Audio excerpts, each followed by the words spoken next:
નરેન્દ્ર મોદીના બંદોબસ્ત પરત ફરી રહેલા પોલીસ કોન્સ્ટેબલનું મોત.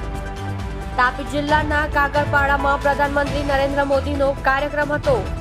પોલીસ કોન્સ્ટેબલ સેતુલ ચૌધરી કાકરપાડામાં બંદોબસ્તમાં હતો. બંદોબસ્ત પૂર્ણ થયા બાદ સેતુલ બાઇક પર સુરત ખાતે આવી રહ્યા હતા. અજાણ્યા વાહન ચાલકે અડફેટે લેતા ગંભીર ઇજાઓ પહોંચી હતી. પોલીસ કર્મચારીને સેતુલને સારવાર અર્થે સિવિલ હોસ્પિટલ ખસેડાયો છે. જ્યાં ટૂંકી સારવાર બાદ પોલીસ કર્મચારીનું મોત નિપજતા પરિવાર સહિત સાથી પોલીસ કર્મચારીઓ શોકમાં ગરકાવ. પોલીસ કર્મચારી સેતુલ ચૌધરી સુરત શહેર પોલીસ હેડક્વાર્ટરમાં ફરજ બજાવતા હતા. તમે જોઈ રહ્યા છો ST ન્યૂઝ ચેનલ ફેઝર શેખની સાથે.